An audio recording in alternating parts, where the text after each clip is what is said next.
をしますと。セ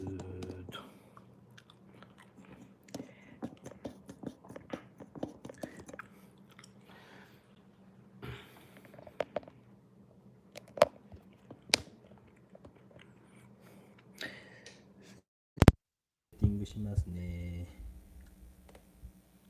ハウリング中。あ、こんばんは。皆さんも適当にやってくださいね。よいしょ。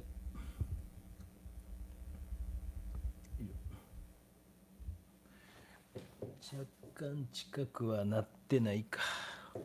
ちょっと近くしたいんだけどな。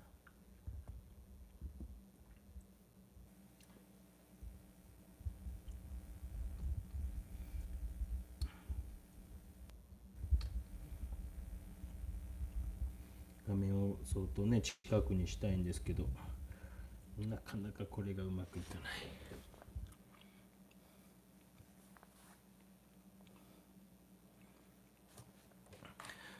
絵的にはこの辺にしたらいいかな。皆さんも適当にねもう寝る準備して適当にお付き合いください。お遊びに近いですけど今日は20時頃から始めます。本当はですね、ちょっと今日うちの妻とちびっ子が実家に遊びに帰る予定だったんですが、いてます。そうです。こんばんは吉川さん、 M ドアさんもこんばんは、アドシューさんもこんばんは。まあ今までとまた全く違うライブベイント、昨日と今日はちょっと刺激的な全然違うことしてますけども、今日も多分違うことをします。私は焼酎ですね。宮崎日南の桜の峰酒造有限会社、県内限定平蔵という焼酎を水ソーダ割りですかね、いただきます。タミコさんもこんばんは。ビール飲みながらいいと思いますよ。適当にお付き合いください。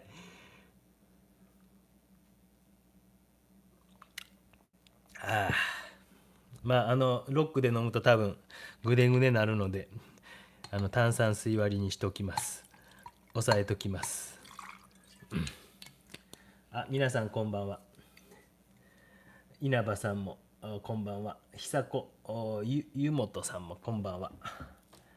アドシューさん、焼酎飲みながらですか？何焼酎ですか？やっぱ臭いのがいいですよね。最近の焼酎はやっぱ臭くないですもんね。秋安さんもいつもありがとうございます。こんばんは。のんたんさんもよろしくお願いしますと。ザセゲガガサさん、こんばんは。読めんかった。ひでぼんさんもお仕事終わって帰るところですか？こんばんは。医療従事者の皆さん、エッセンシャルワーカーの皆さん、いつもありがとうございます。もうちょっと本当ね、なかなかストレスも溜まって、赤坂さんもこんばんは。お酒飲めないので楽しく酔っ払いを観察する。多分でもそんな、僕は多分炭酸水割りやとそんな酔わないですよ。で、声が案の定枯れてますけど、ちょっと映りましてね、何ですっけ、RS 細胞、RS ウイルス、なんか2歳ぐらいまでにかかるやつぽいんちゃうかとうちの妻と話してるんですけど、私も妻もなってますと。いいですね。長嶋さんワインですか？いや羨ましい。長嶋さんとかって8時間ぐらい、実は昼ぐらいじゃないですかね。0.8、38黒さとこさんこんばんは。メダカ屋さんこんばんは。稲葉さん大丈夫ですよ。あやこやぶきさんこんばんは。ビールですか？ビールもいい。いや僕もちょっとビールは飲んだんですけど、もうはい。もう野球も0対0で、もうちょっとある程度差ついてるかなと思ったらまだ0対0なんで、はい。ですね、すごいこうかっこいいユニフォームを相手チーム着てたんでびっくりしました。僕が最近よく YouTube の中で言ってる動物柄のユニフォームを着てていやなかなかおしゃれ。こんばんは。皆さん元気ですかね。適当にですね。で今日あんまりこう細かいこと言いませんので、皆さん自分らで謎解きしてください。こうやってますよって言わないんで、ここに書いてある通り、画面全体に責任を持つと。かっこいい絵の具、恋文を描くようにといったことを意識して、よく鬼好評とかで言っているようなことをですね、やってみようと思ってます。こう書いてますというのは、あまり、皆さんに教えるつもりはないというか、教えていたらしんどいのでただ酒を飲みながら絵を描くということです。メダカ屋さんはお水ですか。越後三門さんはメッセージ撤回。豊崎さん間に合いました。やっぱり焼酎屋で今これね、多分僕はふるさと納税であれなんですよ、頼んだやつなんですけど、宮崎の、いや宮崎のこの日南あたりはですね、相当気合いの入った焼酎が多くてですね、まあ臭いやつですね僕は臭いのが大好きで、もう基本的には臭いのばっかり飲んでます。うん、美味しい。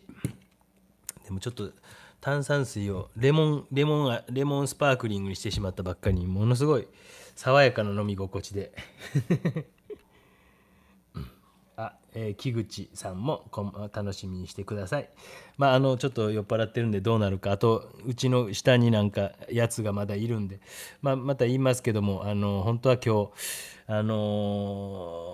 妻の実家の方に遊びに帰る予定で一泊する予定だったんですが、案の定一昨日かな、金曜日から8度、一番ピークが9分まで上がりまして、それで金曜日かな、金曜日か。で、昨日で、今日ぐらいにはもう熱下がるかな思ったら全然まだでも7度8分ぐらいなんですけど、めちゃくちゃ元気は元気なんで、あんまり皆さん心配しないでください。もう必ず熱がいつも出てます。あと1分ほどで始めますね。10秒ぐらいのラグがありますね。ちょうど10秒ですね。もうさっき飲んでます。僕も当然飲んでますよ。もうさ、7時ぐらいからの、6時半から飲んでますよ。純子 M さんも水野さんもこんばんは。2杯入ってますか。もうそれは入りますよね。もう一度言いますけど、あんまり今日は技法のことをこうやってるああやってるのいうのは教えないので、皆さんで想像しながら楽しんでください。一応板に、ジェストとアクリル絵の具の白黒のジェストと、今日はアクリル絵の具が中心ですけども、もしかしてこの色鉛筆も使うかもしれませんし、透明水彩も使うかもしれませんし、ここに書いてあるかっこいい絵の具、恋文を描くように画面全体で責任を持つといったところを注視しながらやっていこうと思います。残り3秒、2秒。じゃあ始めていこうと思います。こういう下書きをしておきました。ちょっと固定しようかな、今日。この辺に固定しようかな。ちょっと待ってくださいね。なんかもうせこいことしてるぞと分かっている人は分かるかもしれません。この技法実はですね、1回だけ見せてます。だから1回だけどこかの動画を探せば見つかりますが、視聴回数は相当あまり良くない、今年に入ってから上げた動画なんで、探せそうと思えば探せますけども、視聴回数自体は少ないので、それと同じような書き方をしてんのと驚かれるかもしれませんけども、ちょっと進めていこうと思います。3年生の M さん、じゃなくてなんだっけ A さんですね。もうすごくこう元気のいい子で、今うちの教室の一応リーダー的なことをやってくれてて、いろいろ助かってます。元気がいいというのはいいですよね。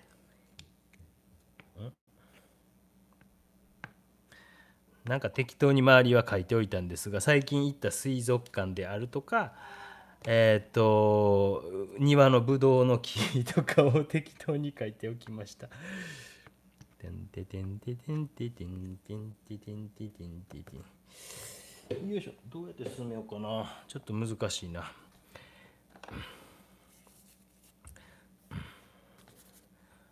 なんか筆があんま良くないな。ね、こんばんは。皆さんこんばんは。皆さんも適当にね、お酒でも飲んでくださいね。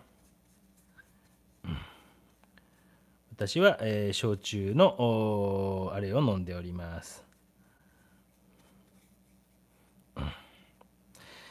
やっぱりですね、焼酎はやっぱ臭くないとダメですね。芋焼酎の臭いの飲んでます。今日本人も見てるとか言ってたんでね。まあなんとなくこう、鬼好評の総集編じゃないですけども、私が言っていることを実践編という感じで、今日は進めていこうかなと思ってます。グリグリグリグリグリ。ブシー。鬼好評でよく言っていることを言葉をただなんていうかそのままやったというふうに考えてもらえるといいかなと思いますよ。皆さん考えてくださいね。どういうことをやってんやろうなっていうのをですね、今画面前面に責任を持つとかですね、そういったことに注力しながら今やってます。アクリル絵の具です。よいしょよいしょよいしょよいし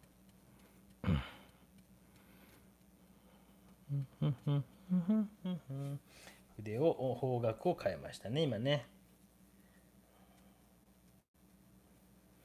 もうこんなグラデーションなんかもね、アクリルの場合はもう勢いよくやるのが一番ですもんね。ピュワー。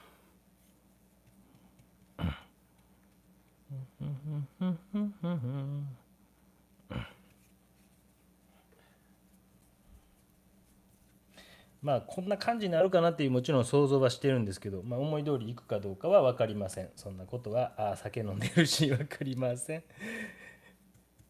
よいしょ。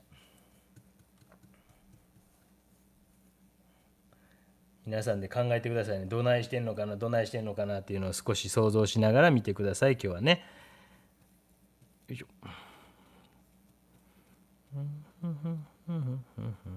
わーわーわーわー。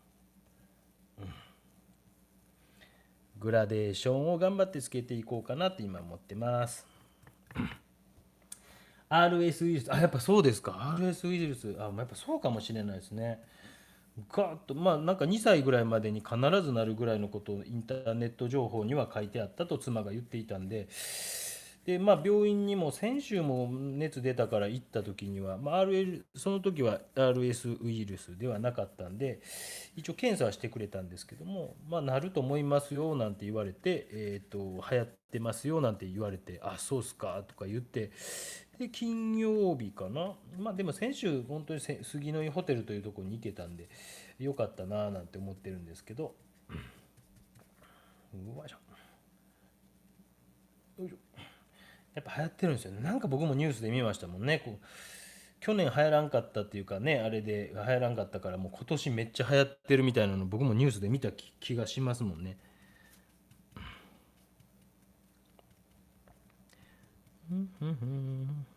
日本画みたいな、イラストみたいななんかを描くっていう今日は企画です。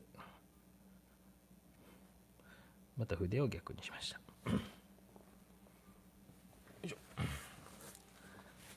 爽やか。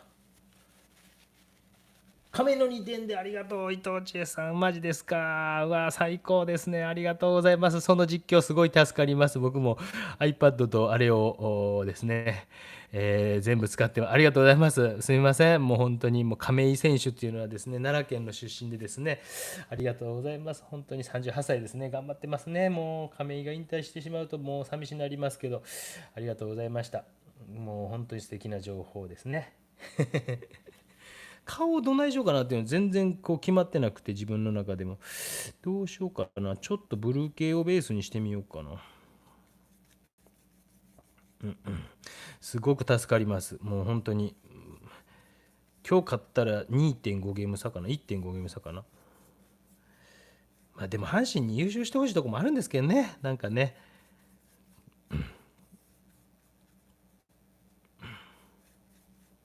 ちょっとブルー系の顔にしてみましょうか、とりあえずね。いやー怖いって感じでしょ。シュー。何をしてるんだこのおじさんはって感じでしょうかね。夏さんもこんばんは。アイスコーヒーにしてますが酔いそうです。本当すみません。焼酎を。アクリル嬉しいですか。僕考えてないですよ。アクリルになるか後半油絵にするか油絵は今日ないかな、水彩を使う可能性もあります。本当にその辺は今日はね、もう絵ってこんな自由なんやなっていうのが皆さん見てもらえたらいいかなと思ってますので、コバルトブルーぐらいちょっと端の方濃くしましょうか。もうでも乾いてきてますね。早いもんですね。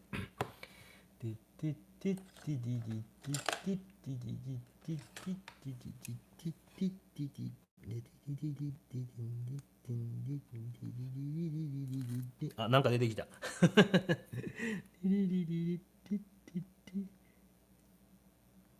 もうなんとなくわかりますね。おお、なんか出てきた。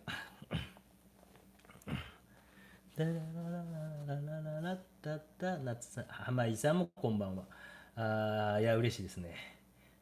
いいチコとお湯割りですか。僕もこの間大分行ってたんですけどね。すみません。やっぱり臭くないと僕は焼酎というのは焼酎として認めていないというこれは、デザインカッターです。はい、なんとなくわかりました。お、なんか出てきた。じゃあちょっと絵の具を出していきましょうか。よいしょ。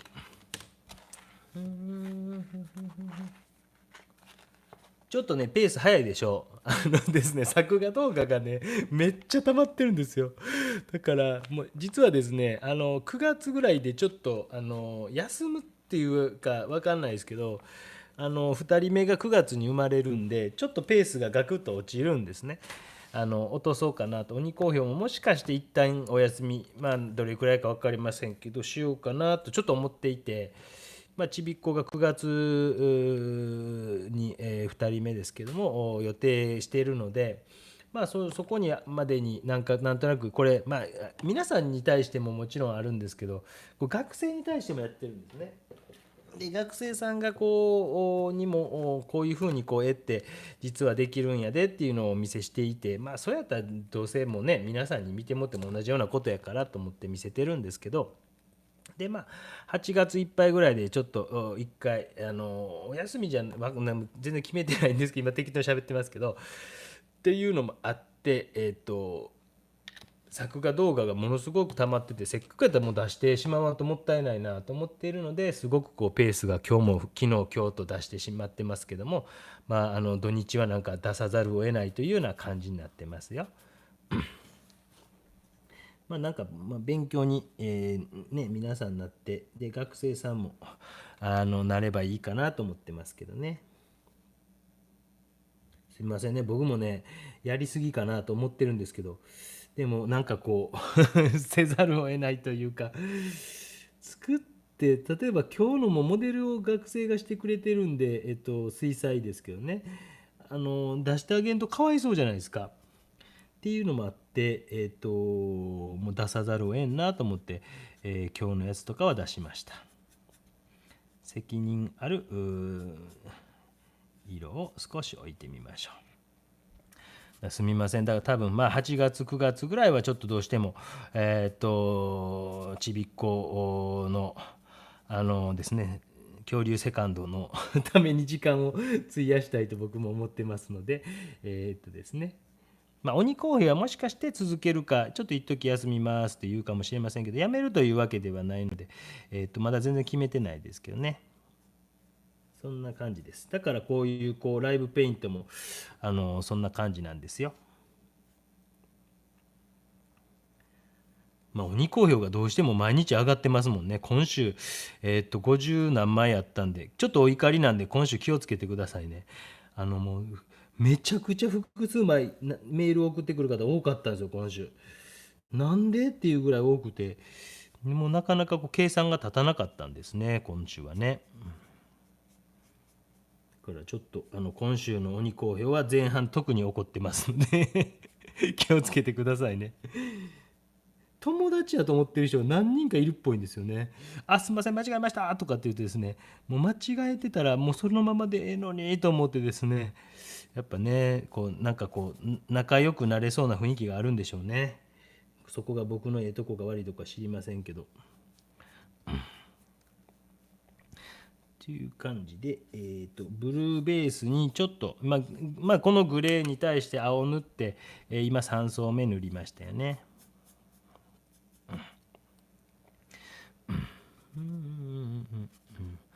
ね、面白いでしょ。もうすでになんかへんてこりんないですよね。あまりこう別にこう光とか影とかもつけんでええかなと思ってます今回はね。日本画のようなイラストのようなっていうふうに言うてますので思ってます。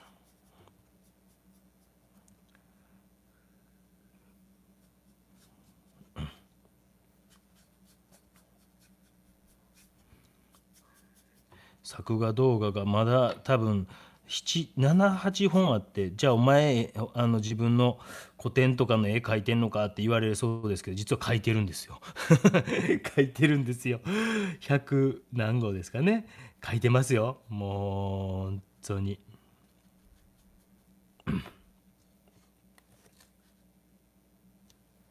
恐竜2号楽しみ授業もあるです。そうですね。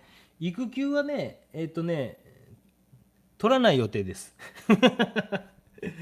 育休取るとですね、副業ができないので言うたらこの YouTube の、収益化を止めないといけないんですよね。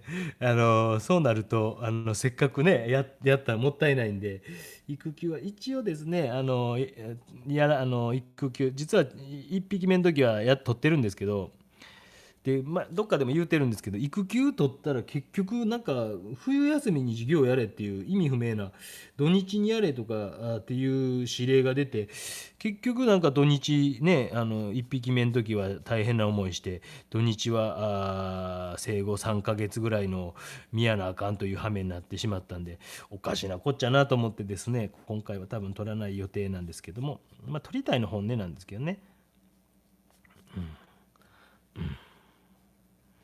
そうなんですよ。おかしいですよね。土日は授業やれって。必修科目やから大木曽先生しか教えれんから授業やれって言われて、いい、いい、いいって言ってですね。よいしょ。で、アクリル絵の具がやっぱり乾くとですね、明るくなりますよね。だから今、顔の色もちょっと何層か塗ってました。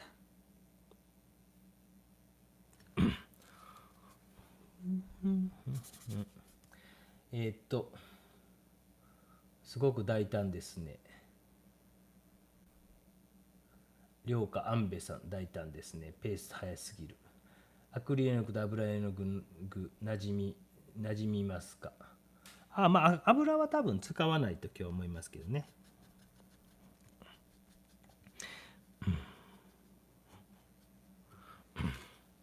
周りが少し乾いてきているかなと思いますね。この肌の色をどないするかっていうのをずーっとさっきまでお酒飲みながら考えてたんですけども、結局決まらなかったですね。縦線をちょっとストロークを多めにしていっときましょうか。結局決まらないという、やりだしてもう見切り発車でやっていくというですね。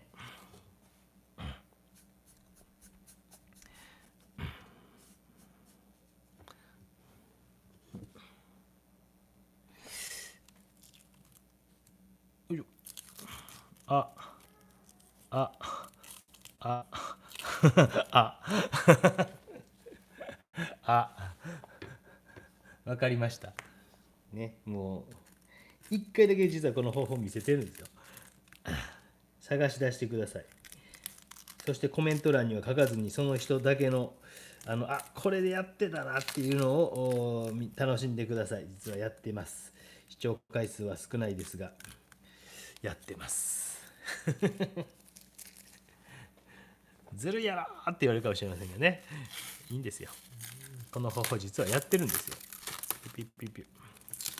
団子団子団子団子団子三兄弟で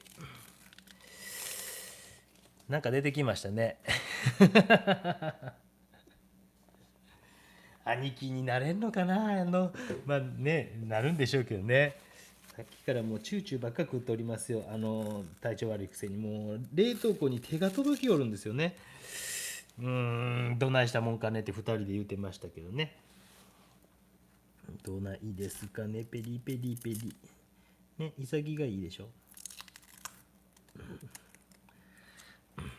どういうことって感じでしょうけどね。どういうことなのわからないわって。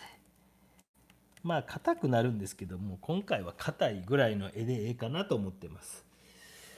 簡単に言ってしまえば、なんていうか、まあ平面的で少し硬いぐらいの絵を描いてみようかなと思っていますよ。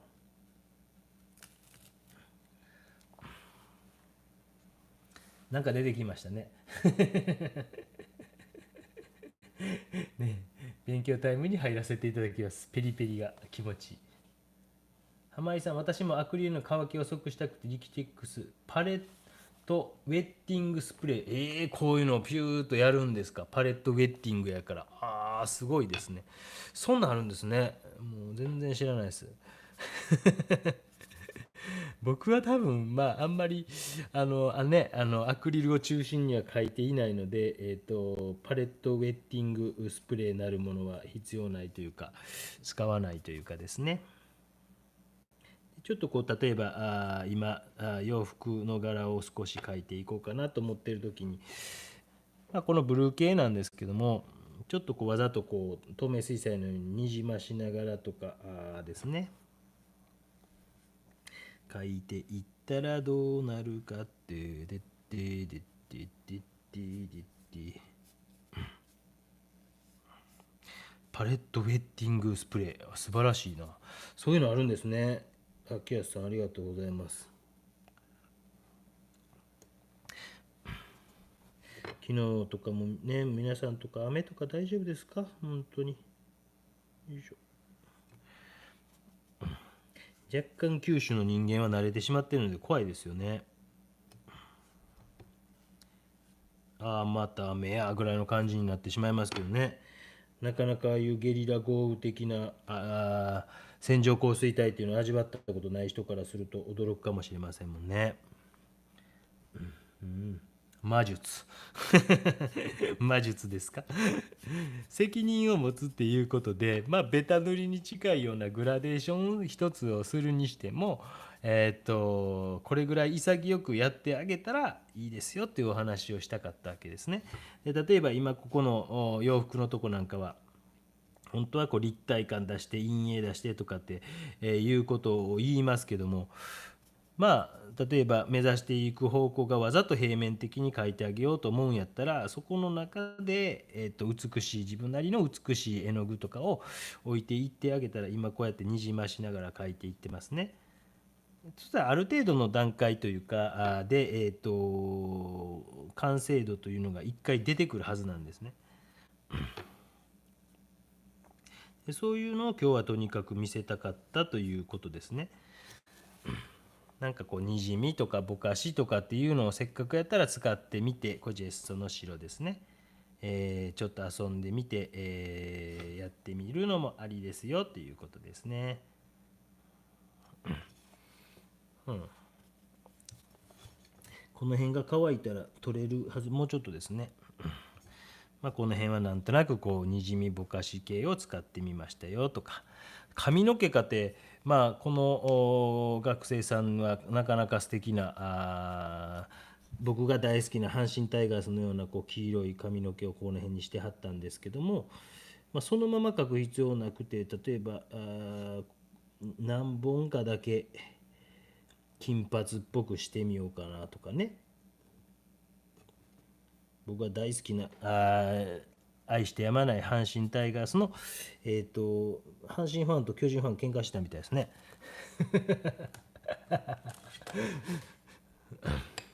昔からやってましたけどね、ニュースになるっていうのが僕はびっくりしましたね。ニュースになるんやっていう。私が子供の頃からやっていたというのをどこかのあれ言ってますからね。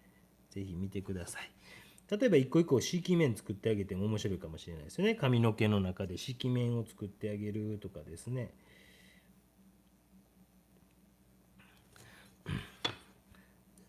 こっちの方影ですけどもいいんですよ。影であろうが何であろうがいいよということで、やってあげてもいいかもしれませんね。うん。すごいですか？面白いですか？ね、こんなこともできるんですよ。理屈を理解していると、実はこんなことだってできますよということをお見せしたくて、鬼好評をちゃんと実は聞いてたら、実はできるんですよ。責任を取る、一面一面に画面全面に責任取りましょうって言うてるはずなんですけども、例えばこれは一つの塗りを一つ一つ丁寧にしっかりと、大胆ではないですね、これはね。だから丁寧にしっかりと色面を使って、丁寧に塗ってあげようという気持ちでやっていったら、そんな違和感ないと思いませんか？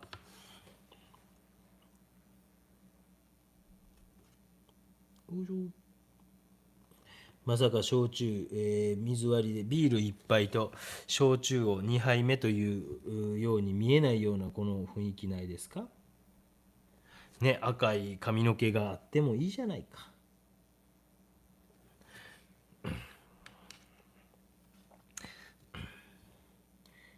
ちょっとこう輪郭のところ線を残してあげても面白いなと思ったら、こういうふうにちょっとほんの少し線を残してあげてもいいかもしれませんし、もっとビビッドな黄色と赤のオレンジ色みたいな色を作ってみて、しっかり混色しておいてあげても面白いかもしれません。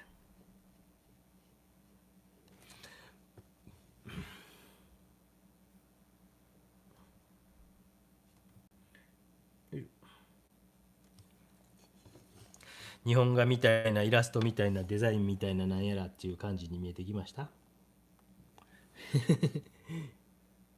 なんと曖昧なことを言うんですか。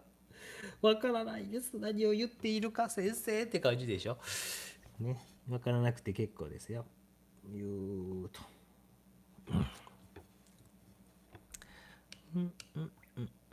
お魚さんもうちょっといるはずなんで、ちょっと救出大作戦しましょうね。お魚ここにもいたような気がするんで、デザインカッターです。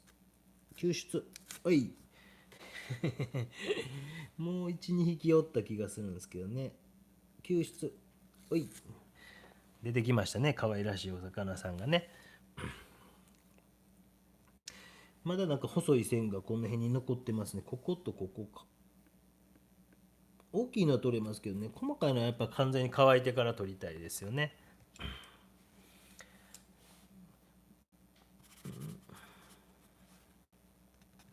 ここの本当まだ実は肌の色どないしようかなって迷ってますよ。まあこういうベタでいくのか、どないしようかなと。まあ最終的にはなんとなく落ち着いていくんだと思うんですけど、ベタにするべきか迷ってます。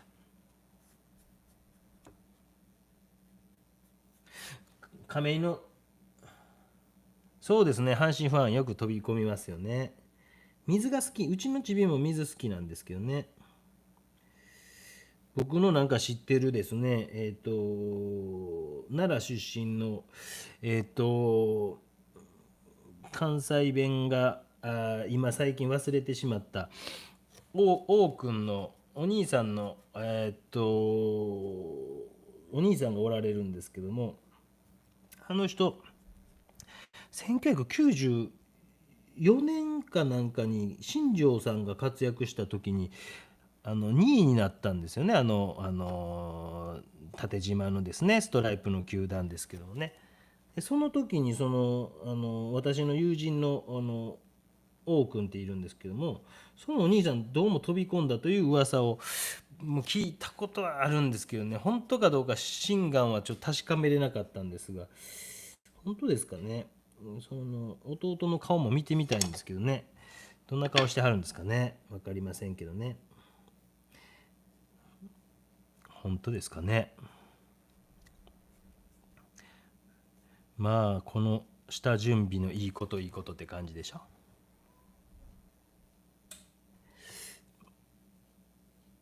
ほんの少しだけですね、陰影がついているぐらいでも十分絵になるんちゃうかというのもお見せできればと思ってますよ。もう別にもうほとんどつけなくても十分やと思うんですけどね。一番難しいね。やっぱりもう初めから迷ってたとこはやっぱ迷ってる通りになりますね。これ見事ですね。紫色使いましょうか、次ね。8時半になると寝かす準備を始めると先ほど妻が言っていましたんで、鼻水吸引器で、やつは鼻水を吸引されますので、多分怒号を飛び交う状態になるかもしれませんが、皆様ご注意ください。まあ1階でやるんであれですけど、僕の部屋2階なんですけどね。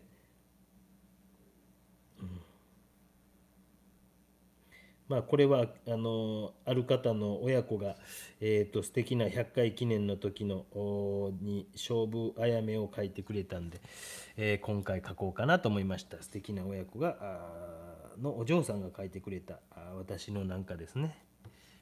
ちょっと紫色を塗ってみようかなと。で線をちょっと塗り残すっていうこともしてみても面白いかもしれませんよね。ちょっと庭のぶどうが今年もならなかったのでぶどうを描いてみました。いや本当はですね今日ね恐竜くんたちいなかったらもっとガバガバ酒飲んでたと思う。あらなんかおつまみないんですよ。すみません。もともとありがとうございます。もともと僕つまみ必要ない人なんですけどね。2割増しで美味しくなりました。もう本当すみません。もう本当にね、これなんでこれ学生のために見せてるかわかるでしょ。なんかね、なんかこうしなきゃいけないっていうことじゃなくて、もう先ほど言うた、もう一度おさらいしますけども、ここに、画面全体に責任持つ、かっこいい絵の具、例えばこうにじみとかかもしれません。恋文を描くようにやっていくと、絵ってできるんですよという、鬼好評とかで散々言ってることをただそれを実践しているというだけです。ありがとうございます。本当にもう、秋安さん。本当にもう、おつまみね、ないんですね。僕、本当おつまみ食べないんですよね。言うたことありますよね。僕、焼肉屋でハラミ3枚で終わったことあるって話したことありますよね。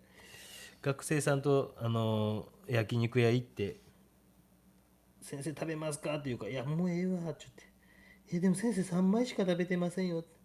もうハラミと鶏肉をぐらいで十分ですね。ちょでちょっと塗り絵的にですけどその一個一個のパーツに対して少し責任を持って少しこうなんかにじますとかなんとかとかっていうことをしてったり、せっかくやったら髪の毛のところにも紫色なんて入れてみても面白いかもしれませんよね。この子はようでも髪の毛の色、最近の学生やっぱよう色変わるんですよね。やっぱ YouTuber のあれですかね。 YouTuber とかの影響なんか YouTuber って髪の毛色がねあれですもんね。いろんな色してはる方いますもんね。知らないですけどね。よいしょ。最近はあれなんですかね。千葉の方のなんとかランドの人がなんか騒がれてますよね。ドナルドさんでしたっけね。わからないですけど、皆さん勝手に調べてください。ドナルドさんかなんとかさんがね。よう知りませんけど、あれあれさんとかいう人がいてね、その同時接続31万人がその見ていたあれあれさんっていう人の放送ですね、確かね。僕もめっちゃ詳しいでしょ。46歳にして、まだ45なんですけど、何でも知ってますよ。よいしょ。いや、可愛いね。ちょっとなんかビビッドな緑が欲しくなってきましたね。よいしょ。ね。iTunes カード補給を忘れてありがとうございます。いい気持ちでいいですよ。本当にもう全然いいですよ。もう皆さんね、本当に一緒に酒飲んでる気分になれたらいいですよね、本当ね。本当にもうこれやめとこう。言うていいか。佐賀県はなんかね早いって言うんですけど、僕全然待ってこないんですけどね、あれなんか注射なんやろうなと思ってですね。一回こう職域接種的なのができるということでやったと思ってもさっさと打ちたいな思ったらチャラになりましたと。ああそうですかって言ってなかなかですね佐賀県は進んでるわと言われながらも私のところまでは回ってこないというですね。もうこれは10月ぐらいまでなりそうですね。結構綺麗ですねこれね。この緑色こう下書きの線を残しながら今ちょっと描いていってみたりしてます。ベタっとこう塗って、水が多めに塗って下書きの線というか、下書きの線はアクリル絵の具で描いているんですけども、例えばこう輪郭線とかを少し塗り残すだけでも面白くなりますもんね。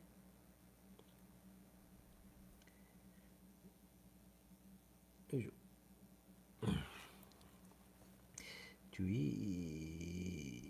県の職員の人とか見てる可能性あるからあんま言わん方がいいですね。すみませんでした。県の方関係ないですもんね、絶対ね。こちらの方まで来なくなったとかそういうことなんでしょうね、あれね。まあいいんですけどね。よいしょ。もうよ。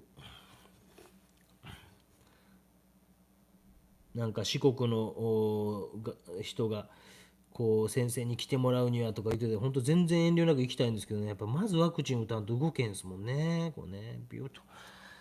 綺麗ですね、このなんか緑色。いいですね。乾いてないうちにちょっと例えばブルーとかをちょんとさしてみたりしても面白いか。ああ、もう嗅いでしまった。なかなか綺麗な色ですね。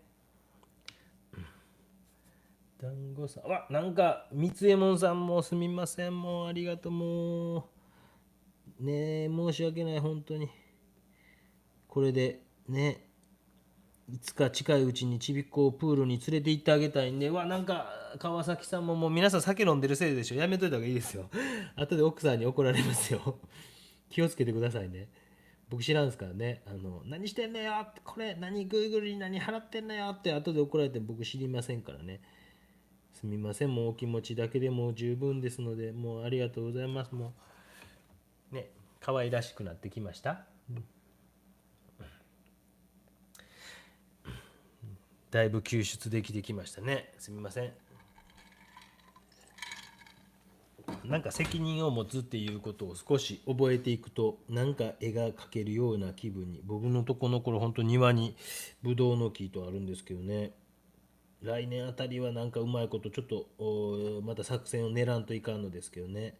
今年はなかなかいろんなものが豊作でしたね。トマトも今日も妻がトマトの冷製パスタを作ってくれて、ね、ワインぐらい開けようかな思ったんですけど、これがあることをうっかり忘れてて、あかんあかん、ビールぐらいにせなあかんなと思って止めました。ビュッ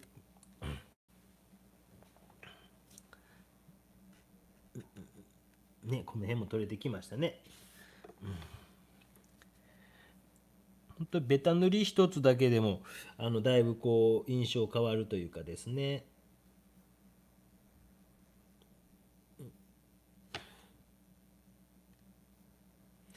でその際にこうちょっとやっぱ丁寧にこうですね、輪郭線を残しながら塗ってみようとか、そういう気持ちを持たれるだけでこう印象が変わってくるのが分かりますかね。でやっぱ画面をちょっと見ながらですね、この黄緑色もなかなか綺麗なんで、髪の毛に入れときましょうか。レインボーカラー的な感じにしておきましょうか。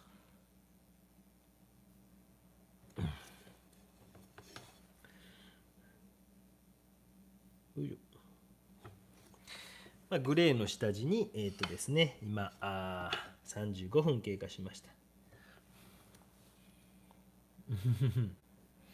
ね、昨日はちょっと水族館でなんていうかちょっとこうですね、遊び遊びが心がありながらもちょっとしっかり描いているような雰囲気のあれでしたけど、一方今度は完全なる遊びのというかですね。でもそれもちゃんと責任を持ちながら書いていくとそれ相応になるんですよというのをお見せできればなと思って今回作っております。よいしょ。よ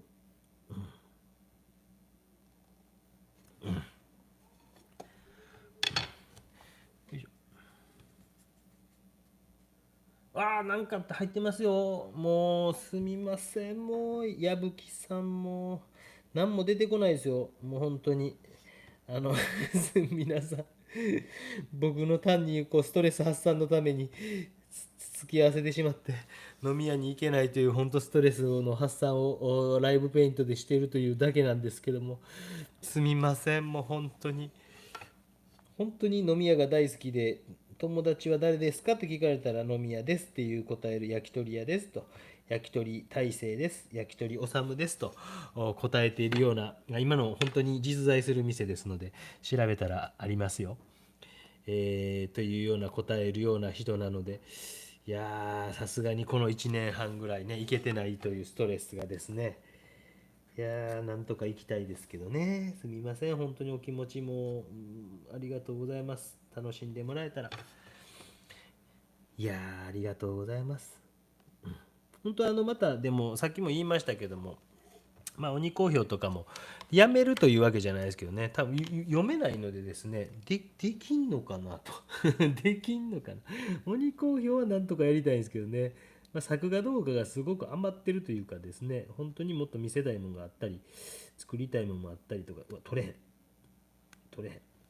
とかですねしているので、今ちょっとこういっぱいになってますけどね。でも本当に毎日投稿になってますよね。ヒカキンさんみたいになってますよね。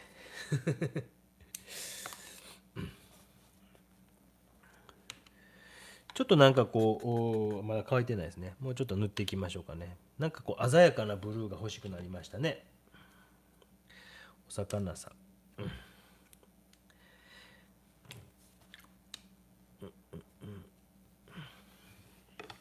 ん、まあ、魚はちょっと水族館に行ってきたんで、見てきた程度なんで、一匹一匹何の魚というつもりは全然ありませんけども、魚がいる。もうお遊びですのでね、皆さんね、赤坂さんなんか突っ込まんでくださいね。その魚そんなんちゃうわとか言わんでくださいね。お魚好きらしいので。やめてくださいね。打たれ弱いんで。そうでもないかな。打たれ弱くはないかな。よ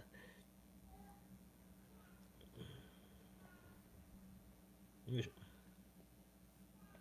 打たれたら何クソと思うタイプやから打たれ弱くはないのか。この野郎と思ってやるタイプですもんね。言い張ったなぐらいの感じでヘラヘラ笑いながらいつか仕返してやるぞというようなタイプですね。皆さんどういう感じですか？打たれたら落ち込みますかね？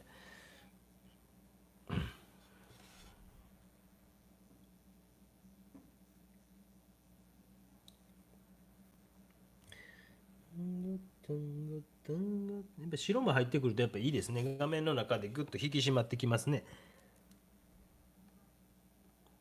日本画のようなイラストのようなようわからん絵を描きますって言ってましたけど、まさにそんな感じになってきましたね。日本画のようなイラストのようなアクリルのような何なのかっていう感じが伝わりますでしょうか？あ、よし、赤い魚ですね。了解しました。赤い魚ですね。赤い魚ですね。全然関係ないんですけど、ちょっと聞きたいんですけど、赤坂さんあたり教えてほしいんですけど、僕大学の近くに普通になんかこうある郵便局があって、まあ、皆さん勝手に Google マップで調べたら分かると思うんですけど、その近くのラーメン屋とうどん屋にしょっちゅう行ってるんですけど、お昼一人でですね。でそこのところに普通にすっぽんがいたんですけど、すっぽんって普通に川とかいるんですか？それ関係ないですか？魚とあれは違うかな。すっぽんが普通にいて、で1回だけ見たんですけど、その後1回も見てないんですけどね。すっぽんってあんな普通に自然になんかいるんですかね。なんか池とかのイメージあるんですけど、普通にクリークにおったんでって思って一人見てたんですけど、よいしょ、赤い魚にしておきました。すみません。この辺にも赤い魚描いておきましょうか。あんま綺麗じゃないですね。白の上に乗せたらですね。ここにも塗っときましょうか。今もなんとなく下書きに合わせて書いてますけど、全然そんなん関係なくていいと思いますよ。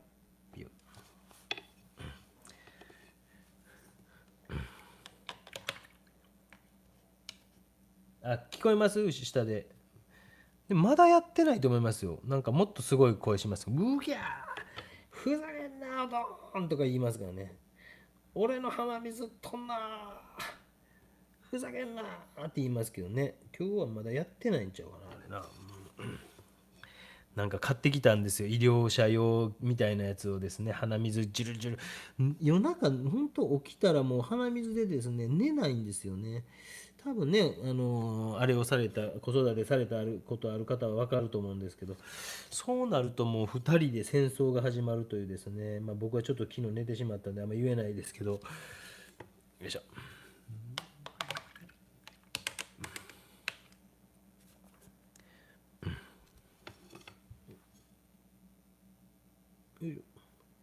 まあ今グレーベースの上に描いていってますけどね、グレーベースの上に、まあ、塗り絵的にやってます。大人の塗り絵的に、描いていて、それで、細かいところもこうやってこう描いていきながら、これがいわゆる恋文を描くような気分で皆さん、青春時代に帰ってくださいということですね。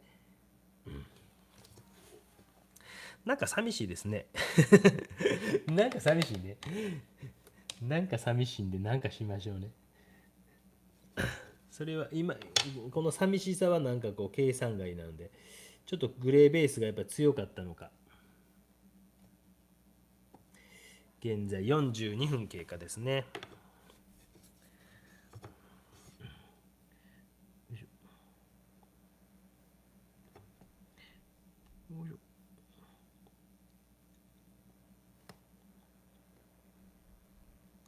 いしょ。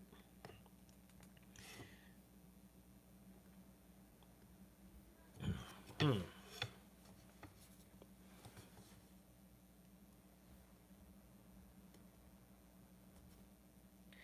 まあ下書きが書いてないところにもちょっと書いていっても面白いと思いますし、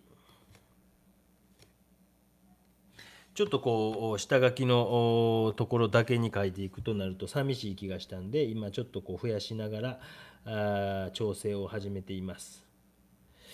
という感じのところで、ちょっと一回あれですね、顔あたりにちょっと集中的にいきましょうか。全然書いてなかったので、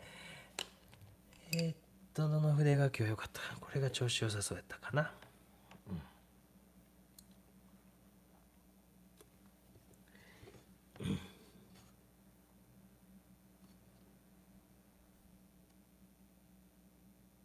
お、酒飲んでるくせに真剣やんけと思ってるかな。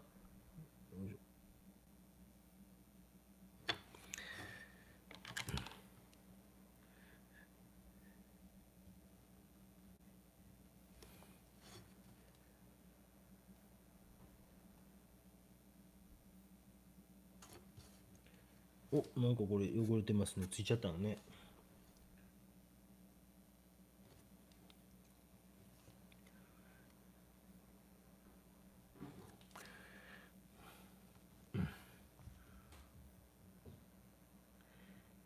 まだ走ってますね。いつもだいたいこの時間ぐらいに眠気が来るんですけど、うわ、なんか入りましたね。なんとかさん、ありがとうございます。お酒飲んでもいや、今日酒の量少ないですからね。そんなレベルじゃないですからね。皆さんが想像ありがとうございます。ミッキーのミクーズさん。すみません。読めなくて申し訳ないです。やっぱ外国語はちゃんと勉強してた方がいいよ、学生。何人か見てるっぽいんで言っときますけど。勉強してきよ。もうおじさんみたいになるで。ノリだけで生きていこうとするとやっぱりですね、限界あるよ。勉強してた方がいいよ。ね、学生にたまには向けて。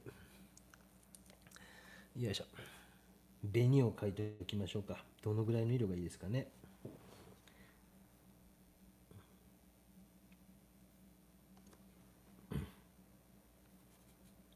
これカーマインやと思います。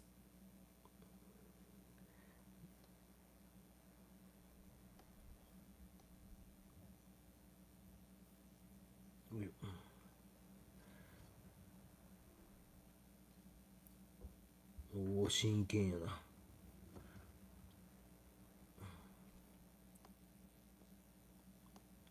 よく昔若い頃はもう酒ペロペロになって酔っ払って帰っても、おあかん、俺はもっと絵描かなあかんねやと思って、そこから書き出したりすることはあったんですけども、大体そのベロベロに酔っ払ったりすると相当な後悔をしてましたね。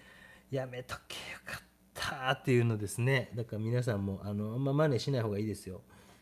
私はやっぱりそれなりの経験と酒の量がですね、とんでもない量飲んできましたので、皆さんは無理をされない方が賢明かなと思います。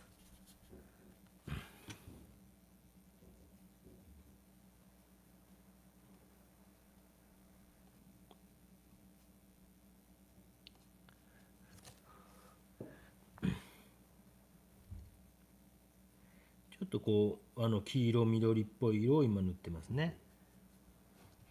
まあアクリルの場合はどうしてもですね、なかなかこうグラデーションとかつけるの難しいので、ちょっとね難しいとかありますけどね。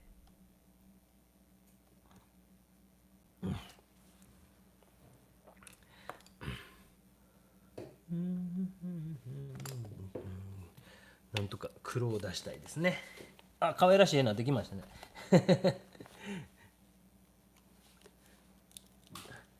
あ、この間のチャリティーな、チャリラテ代にね、あれ誰だったっけ、M さんか。M さんね、言うときますよ。はい、ありがとうございます。なんとかラテが好きや言うてましたね。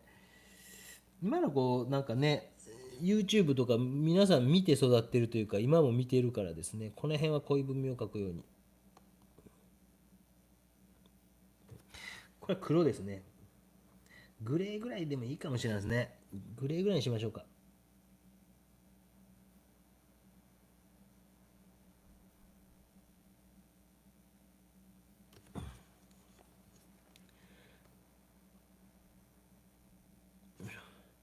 すみません、ちょっと真剣に珍しくなってます。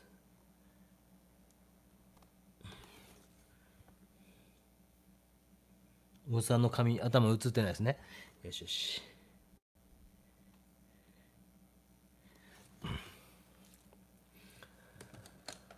絶好調の筆を見つけ出すのが一番難しいんですね。絶好調の筆がこれかどうかはわからないが、絶好調の筆。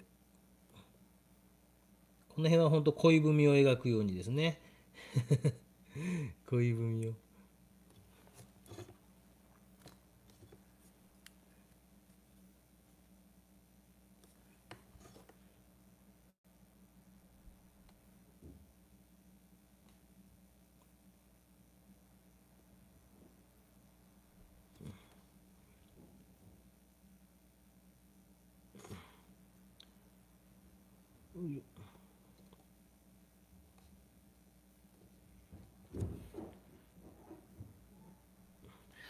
下でドタバタやってますね。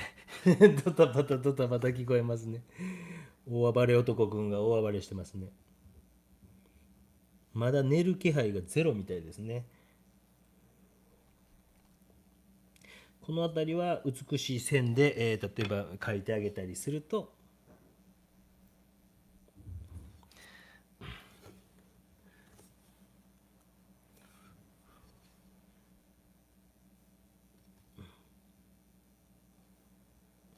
まあ、日本画とかの場合はですね、あまりこう陰影とかをつけないである程度描いていくという感じですもんね。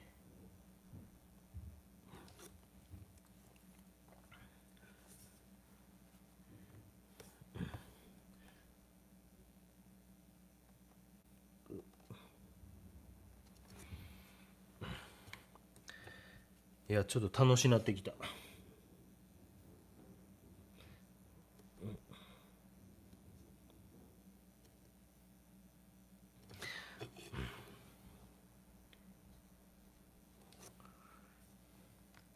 まあなんかこう美人画ブーム的なのが日本の美術市場には来ているのか来てないのか、長いことあるのかもう終わったのか知らないですけど、ちょっとそういう感じの印象で、描いていっております。もう眠かったら寝てくださいね皆さんね。私の視聴者は皆さん若いので、だいたい10代から20代ぐらいが7割ぐらいなんでですね、皆さんこの時間9時ぐらいになると皆さんねお眠になってくると思いますので、眠い方出てくださいね。まあ私も実はもうこの時間寝るんですけどね、ひどいですよね。9時9時10、もう10時までもう、あでも昨日珍しく行ってたかな。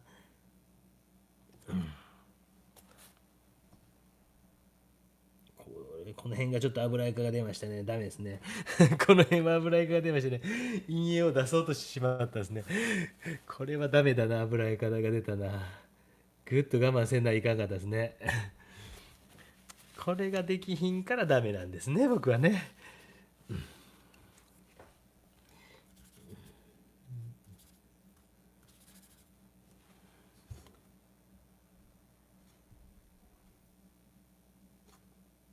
今、眉毛を描いてます。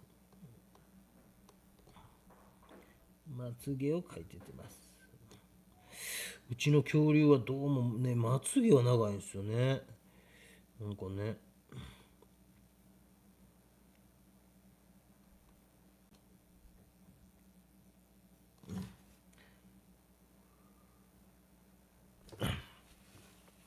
なんか十分絵になるでしょ。こんな感じでもですね、また無理やり「はい」って言わそうとした今誘導尋問ですね。完全にやっぱ責任を取っていくという線を引けるとですね、そこそこ絵になっていくと思うんですよね。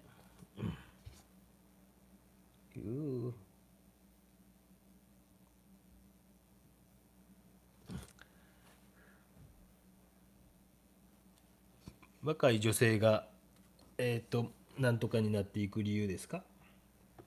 いろいろモデルしてほしいんですけどね、どうしても近くにいるのが学生さんでも女の子のが多いんで、今美大は。まあ、あとは女好きなんじゃないですか。その質問100回ぐらい聞かれて100回同じ答えしてるんですけどね。まあなんかこう難しいんですよね、人物の。で特にこうあんまりこうゴツゴツしてない方が難しくて、でその難しさというかですね、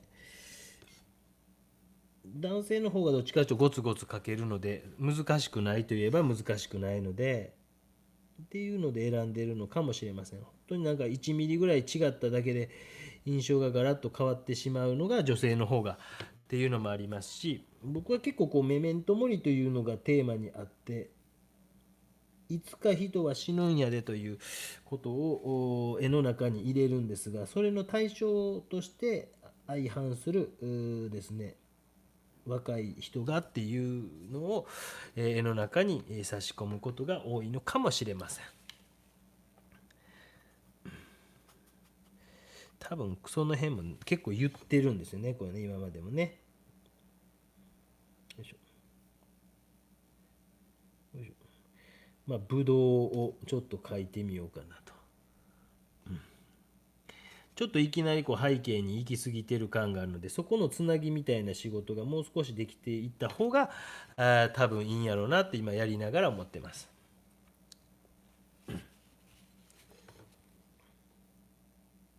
ね、青い下地が今日効いてますもんね、これね。でそんなにこう違和感なくというか。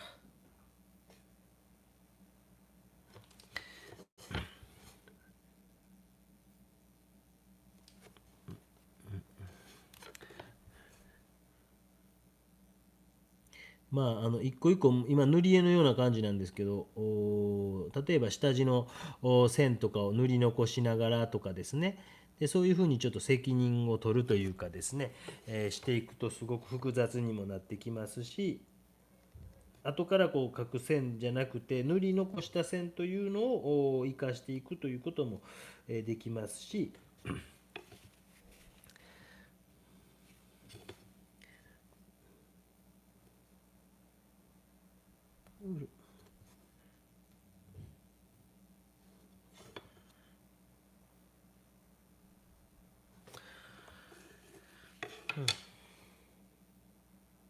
で画面の前面を見ながらですね、ちょっとこう書き進んでいないところとかも書き進めながら、前々回筆について質問に丁寧に感激しました。お礼のチャットを送ったつもりでしたできませんでした。いやいいですよ全然ね。メメントモリ、メメントモリっていう言葉があるんですね。ぜひ調べてみてください。メメントモリ。僕が学生時代に中林忠義先生という、東京芸大、日本今版画協会の多分一番トップなんちゃうかなと思うんですけど、中林先生という先生が講評会に来てくださって、で私の絵を見て「小木曽君の絵はメメントモリだね」って言われて、はあなんて言って、まあ、どういう意図で書いてますかっていうことを言われてですね、ああだこうだという話をした時に、ああメメントモリだねっていうことで、わざわざ次の日ですね、画集を持ってきてくださって、この画集見なさいっていうことで、そのメメントモリという展覧会のカタログを持ってきてくださったんで、猛烈に感動しました。今もなんか展覧会や個展とか、昨年の日動画廊の個展も来てくださって、東京芸大の名誉教授ですけどね、もうすごく優しい気さくな先生ですけどね、メメントモリという言葉がありますので、ぜひ調べてください。人はいつか死ぬんやでっていうことですね。なんか流行ったじゃないですか。もう忘れた。100日後に死ぬワニ。あれっていうのはメメントモリなんですよ。日本人はあれにえらい感動してましたけど、ああいういつか死ぬんやぞという前提でストーリーが進んでいっているから、結局でもこの人はあと何日で死ぬんやなとかっていうのを感じさせるということがあれになってるわけですよね。実はヨーロッパの中にはメメントモリという考え方は昔から当然のごとく根付いていて、でそれを題材に描いている絵描きさんっていうのがいっぱいいるんですね。でそういうことでメメントモリということを少しテーマに書いているというところで、それの相対する、もちろんね多分女性好きなのもあるのかもしれないですけど、そういうのもテーマに書いています。いいですか、質問としては。今日はあまり質問答える予定はなかったんですが適当に答えましたが、なんか花柄の服着てはんねと思って。こういうのもなんか平面性をより、助長する助長というかですね、強めるためにはあってもいいのかなと思って今ちょっと書き出しました。まあ本来もしこういう絵描くとしたらもっともっと丁寧に描くんでしょうけどね、そんなにダラダラやっても仕方ないので、ですね、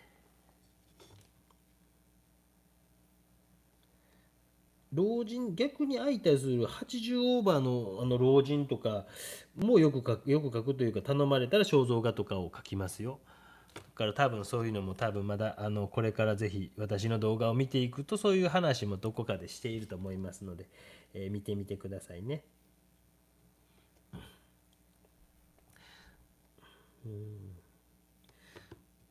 古典とかでも本当に質問されることがめちゃくちゃ似ていて、今のような質問ももう本当100回以上はされてますし、どうやって書いているんですかと。おそらくもうどうやって書いてるんですかはもう動画いっぱい上げてますんで見てくださいと答えれるぐらい、この1年ちょっとですね上げましたんで、今後個展とかでそういう質問あった場合は動画いっぱい上げてますんで見てください、どれですか知りませんっていうふうに返そうと思ってます。変な仕事ですよね、絵描きさんの仕事って画廊で接客もしながらでもなんか技法とかめちゃくちゃ聞かれるんですよね。普通企業秘密的に普通は言わなかったりするんですけど、めっちゃくちゃ聞かれるんですよね。でまあ僕なんかは「いいっすよ」って言って教えるんですけど、絶対覚えてないでしょっていう気持ちで教えてるんですよ。でも今回このずっと動画作ってきたら多分皆さん学習してきてるのがもう鬼好評とか見てたら分かるんで、そういうのやってよかったなと思いますよね。質問とかでも「絶対あなた覚えてないでしょ」っていう感じで「はい、グレーズって言うんですか」とかって言われるんですけど、あなた絶対覚えてないでしょと僕心でヘラヘラ笑っているというのが本当です。皆さんもありますよね、そういうのね。なんかね、聞いたことで満足するというかですね。よいしょ。プリプリプリプリプリプリプリプリプリ。今1時間経過なんですけども、どうですか、だいぶなんか面白い感じになってきたんじゃないですか。顔がぐっと引き締まった分ですね、髪の毛の色なんかはそんなに違和感なく、ですね。でやっぱ画面の端の方までこう緊張感を持って描いていってあげるということは必要なのかなとも思いますし、白い魚というか白でちょっとアクセントをやっぱりつけたくなりますよね。目玉目玉目玉目玉。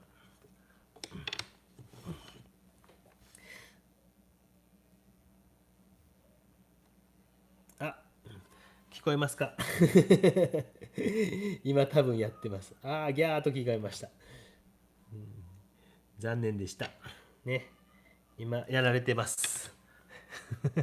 聞こえてますかね？まあエアコンつけてるからちょっと聞こえにくいかもしれませんけどね。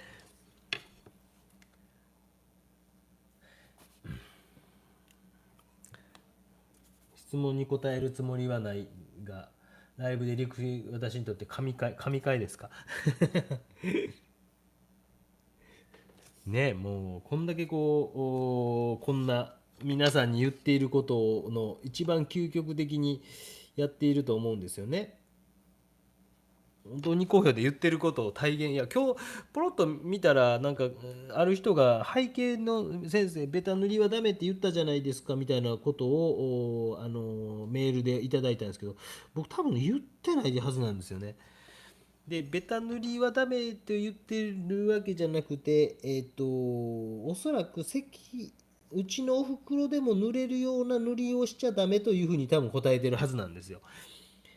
誰でもできるようなことをするっていうのはダメですよというふうに言ったはずなんですけど、こう皆さんは多分言葉をいい方に捉えたがるというか、断片的に言葉を捉えるというかですね、そこにこう脈絡的なつながりみたいなことを考えずにこうポロッと言うてくるというかですね、質問というかあったんですね。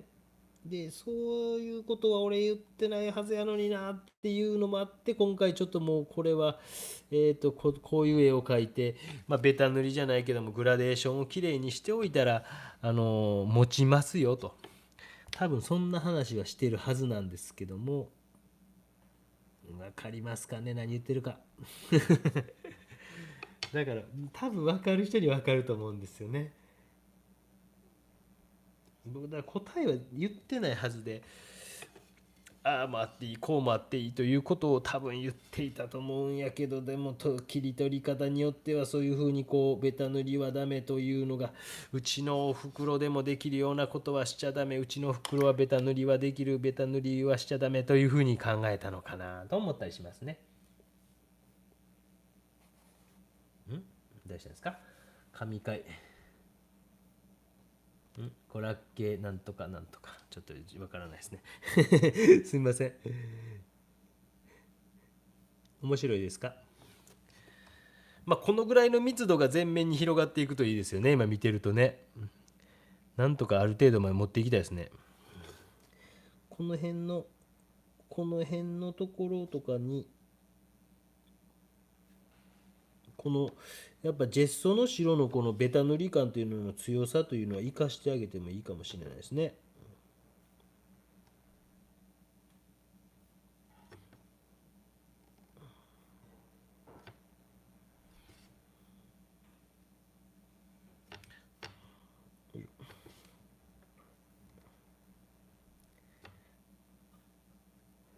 まあ、で物の隙間も書いていきましょう的なことも、画面の中で入れながら構成としてですね、今ちょっとこの辺の密度が強すぎるので、意図的にこちらの方にも密度を持ってくる仕事をちょっと入れてあげるだけで画面の印象が変わるんじゃないかなと私は読んでいます。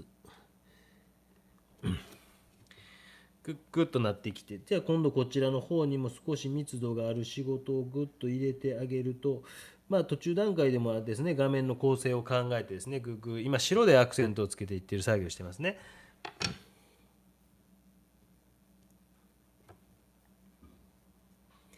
端の方とかの方まで、密度を詰めていきながら、これ画面の中でコントラストとしてここ強いですよね。少し弱めてあげて、なんやかんやでジェストの白って強いですね。なんかこう便利な白ではありますよね、やっぱね。チタニウムホワイトが多分ある程度多いのかな。なんでやろうな。今度また絵の具会社の人に会ったりいつか聞いときたいですね。なんでこんなにジェストって白いんですかっていうのを聞いときたいですね。今回僕なんか聞くと教えてもらえるんですよね。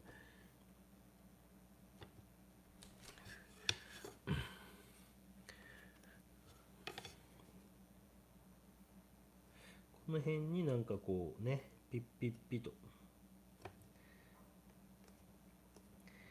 やっぱ画面を構成をするということをちょっと意識しながら、ちょっとここ強すぎましたね。ちょっと色面作っていきましょうかね。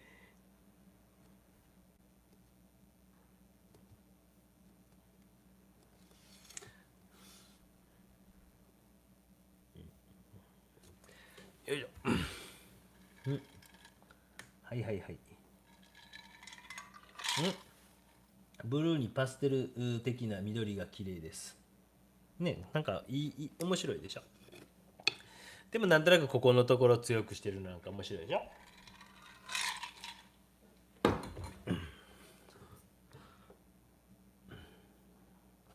眠い人は寝てくださいね。適当にやってますんで。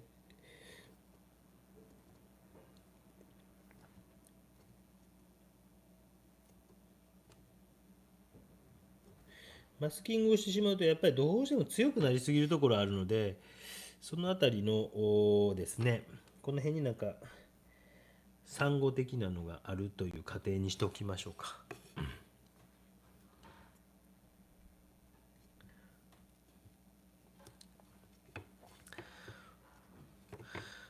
フジテレビのアナウンサーに見えてきたな。ワイドナショーに出てたアナウンサーに似てきた。なんでしたっけ、忘れましたけど、最近異動になったとかなんたらって忘れましたけど、ここに絵の具がついてるんですね。ちょっと気になりますね。なんでもいいんですけどね。お魚でも描いておきましょうか、またね。かわいい。めっちゃかわいい。めっちゃかわいい。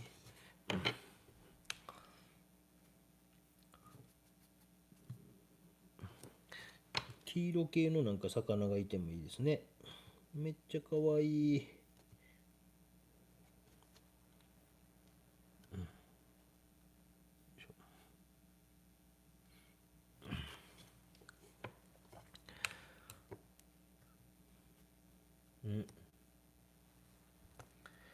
ミュシャ。ミュシャ、そうですね。ちょっとミュシャっぽい感じにはなってますよね。僕ちょっとはそういう頭にイメージもちろんありましたよ。ミュシャのね。その通りその通り。ちょっとイメージとしてありました。やっぱ学生に好きな絵描きさんランキングで聞くとミュシャは大体入ってきますもんね。大体。だからこうそういうもうミュシャ的な感じはちょっとこう見せてあげようかなと思ってやってますよ。今これまさに恋文をここの線の描いた後にまたその中にこう白い線を描いていくということをしています。花びら花びら花びら花びら。そうですそうです。ミュシャ的な感じもあるかと思いますよ。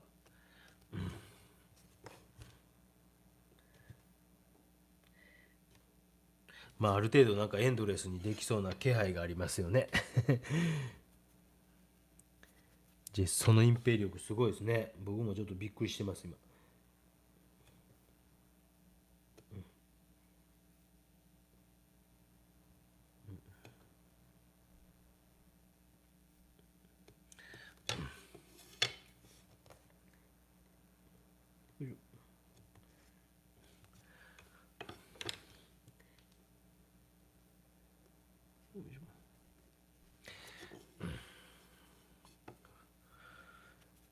どんな塩梅ですか？楽しかったですか？終わらそうとしてるな。もうちょっとやろうかな。そんなに人減ってないですもんね。部長のアナウンサー。なんかね、今日なんかワイドナショーに出てた YouTuber と結婚されたアナウンサー。名前は知らないですけどね。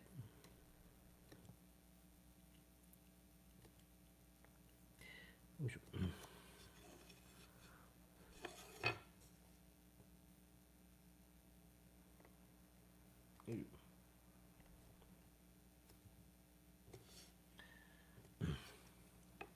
魚と木ともうちょっとあれですね、なんか暗い色でちょっと引き締めながら画面を構成していってみましょうか。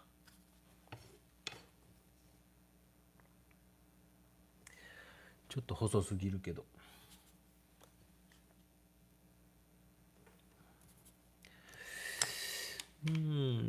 筆がないですね。よいしょ。筆がないぞ。これぐらいかな。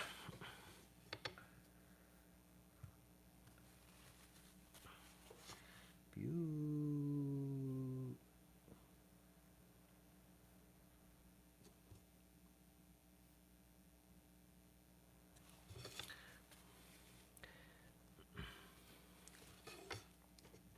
ビュー。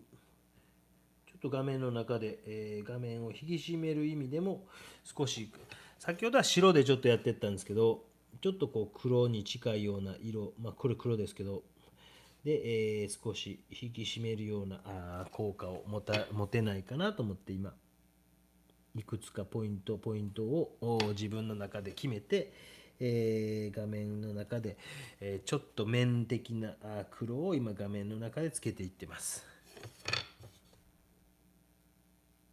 まあこの辺はもう経験ですよね。こんな酒飲みながらできるっていうのはね、なかなかね難しいでしょうけどね。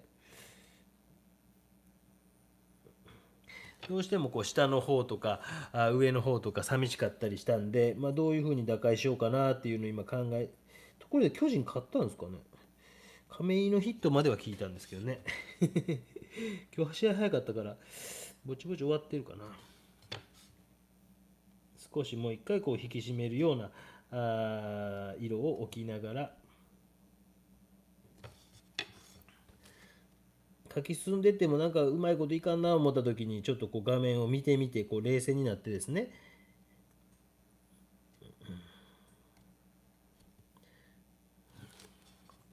まあイラストのようなデザインのような日本画のようなという感じですよね。グッと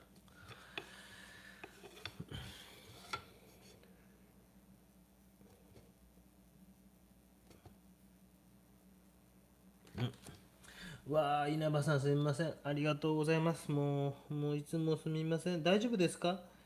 ちゃんと言うてくださいね、皆さん、ご家族にね、勝手にこうしてたら怒られますよ。本当に言うてくださいね、皆さんね。もう、画面の中でちょっと分かります？引き締まってきたの分かりますか？一個一個の塗りはもちろん丁寧にやってたからある程度出来上がっていたと思うんですけども、画面を引き締めるということが今ちょっとできてきているの分かりますかね。でグググググといくつかなんか鬼みたいになってしまいましたね。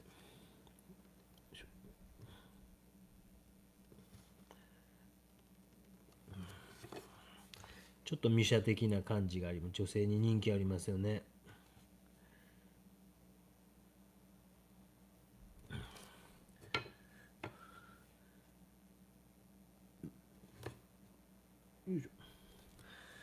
なんか今日は珍しく書けば書くほど酔いが冷めてくるな。面白くなってきてるんですよ。珍しいな。酔いが冷めてきてますね。珍しいですね。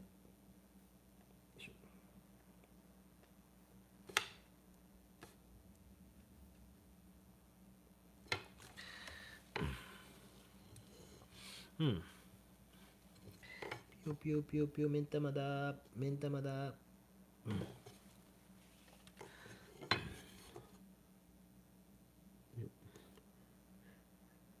いしょ。ね、画面が引き締まってきましたかね。先生の絵にも圧倒されますと。勝ちました。ありがとうございました。すみませんでした。本当にもう申し訳ない。多分野球興味ない人がほとんどでしょうけど、すみません。よしよしよしよし。よしよしよし。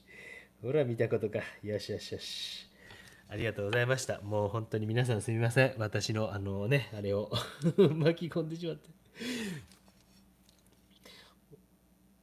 面白いでしょ。とくいう感じで、ぐぐっと引き締めるところも起きながら、少しこう密度が上がってきましたので、まあここからもうちょっとこういう感じでこう進めていけばいいんですけども、なんとなくイラストっぽい日本画っぽい、なんとかっぽいという感じが終わってきつつありますので、もう半までにしましょうか。もうちょっと書き込みますので、もし何か質問があれば今からは受け付けますので質問してください。今からは受け付けますよ。まあ、半までには終わりましょう。もう皆さん早く寝た方がいいですよ。明日お仕事でしょ。よいしょ。まつげ、まつげ、紅のとこ、紅のとこ。何か質問があったらしてください。よいしょ。よいしょ。ミシャのスラブ、そうですね、圧倒的でしたね、本当に。皆さんの中で会話が始まってますね。1対0か、いいですね。おつまみありがとうございます。ありがとうございます。おつまみ買いますね。おつまみね、なんか何がいいかね。よいしょ。で、ちょっとこの辺もね、密度を上げて、緑の濃い色みたいなのとかで少しこう密度を上げておいて、なぜかこのアイリスのところにあれがいるという状況を書きつつ、日本画のようなですね。質問、油絵で恐縮ですか？描くによって仕上げ剤、画面の仕上げ剤は、仕上げ剤って何ですかね？ニスですか？ニス僕タブロースペシャル1本ですよ。タブロースペシャルだけ。本当に動画に上げてる描き方と全く同じ描き方で、最後あれが2週間ぐらい、乾くのを待って、ニスをかけるときに、ニスはタブロースペシャルです。それだけです。仕上げ剤、多分その仕上げ剤でそのニスのことですかね。はい、すみません、本当ですよ。秋谷さんすみません、シンプルで。よいしょ。ね、書いていけば密度上がっていきますもんね。なんかようわからんけどね。こうもう恋文を書くように本当にギュギュギュギュと密度も上げつつ、他質問あったらいいですよ。54年のファン歴すごいですね。ということは、おそらく57年以上ということなんで、もし10歳からとしたら50足す10なんで37歳ですね、今現在ね。はあ、中平さん素晴らしいですね。私よりちょっと年下ということが分かりました。皆さん結構堂々と年言いますよね。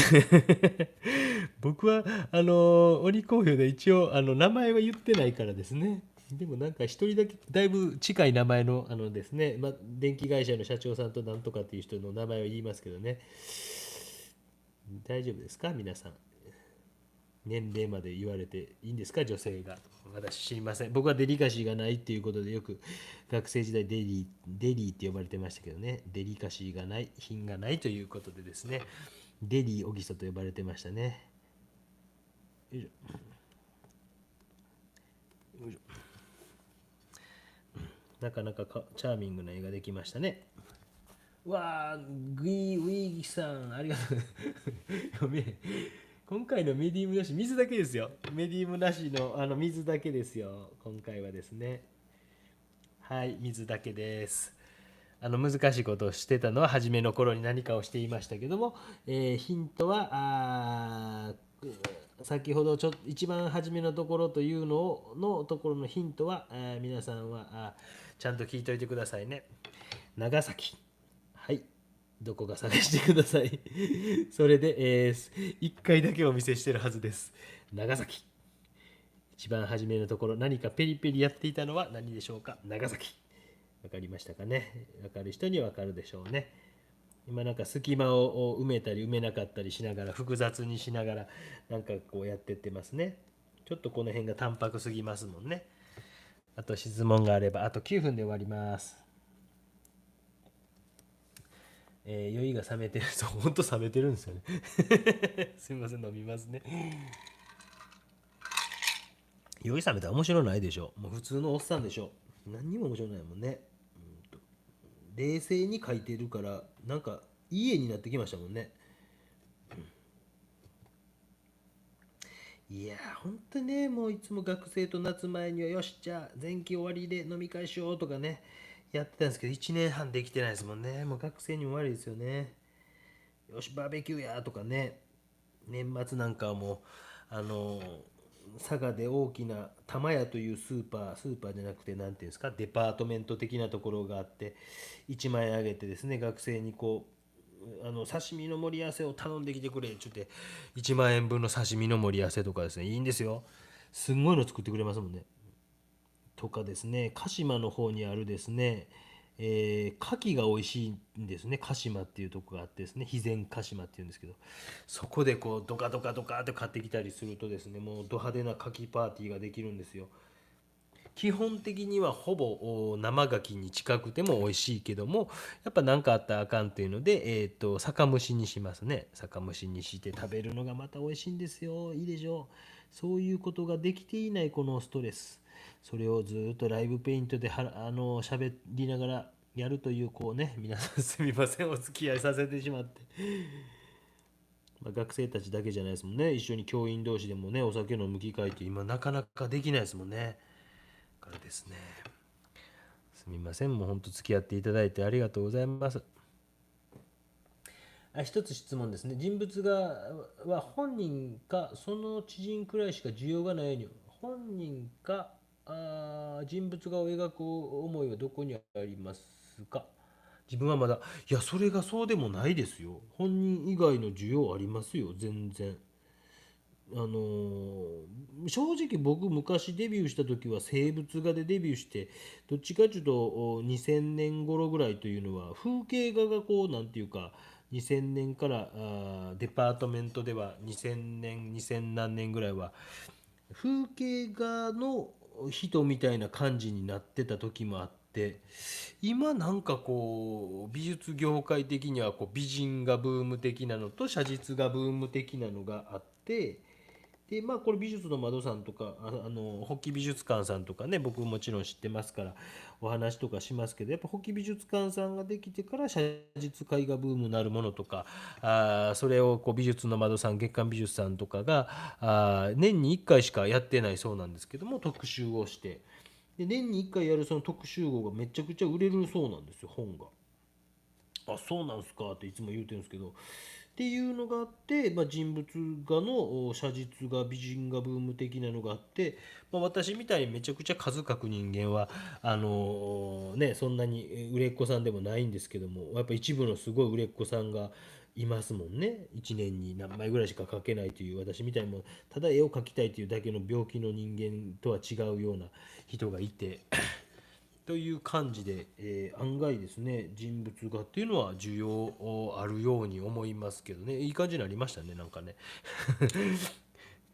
ちょっとこう魚も明るくしていったりしたらちょっと良くなってきましたね。ほんとそうですよ。まあなんかこうどういう人買ってんのかようわからんですけどね、僕らもあんま聞かないし、僕なんかこう聞かないですけど、やっぱりどうしても男性が女性の絵やったら男性が多いとは思うんですけども、でも奥様と来られて人物がいいとか言うて、買っていかれる人もいますしっていう感じですね。なかなかチャーミングになったな。はい、すみません。他質問があれば。恐竜寝た？あ、10分前ぐらい寝ました。いやいや、全然いいです。ありがとうございました。お世話になりました。恐竜ちゃん素敵な夢を。いっぱいはしゃいで疲れて。ね。すみません。ありがとうございました。ね、優しい、素晴らしいパートナーでしょ。もう援護してくれてですね、こうやってね、皆様とね、遊んでるだけのおじさんを援護してくれる、もう素晴らしいパートナーですよね。もう本当に。ありがとうございました。エアコンつけてるのかな、どうなんかな。あと質問がありますか？こんなもんですかね。お金があれば美人画をいっぱい描いたいです。チャーミングな方に限りますということですね。いっぱいお金を貯めてください。よいしょ。独特なファッションセンスをしている。という感じでですね、皆さんありがとうございました。僕のなんか飲み仲間的に相手をしていただいてありがとうございました。焼酎をこれからもう少し本気で飲んで寝ようかなと思いますので、だいたい1時間半ぐらいですかね、やってまいりました。日本画のようなイラストのようなうんちゃんぬんちゃんぬんかんぬんかんぬんの今回は企画でございました。黒でキュッキュッとアクセントも入ってですね、もう少し最後ちょっと近づけておきますね。ひでぽんさんもありがとうございます。どうですか、なかなかチャーミングでしょ。ほんとね、紙やすりでちょっと遊びたかったんですけど、なかなかちょっと乾きが遅かったんで、そこまでちょっとできなかったですけど、こんな感じになってきました。本当もう少しね、こういうとこ紙やすりでやすって、複雑な表情をやって、また線描いてとかっていうことをやりたかったり、こういうところももう少しできてもいいかもしれないなと思ったりしてました。ということで、皆さんイライラもたまる、延長戦というかあれがまた東京の方沖縄の方は延長戦、東京の方は再試合ということで、来週から皆さんイライラもたまると思いますけどね、またこういう感じでお酒を飲みながらでもできたらぜひお付き合いもうすみません、もう中塚さん楽しかったですか。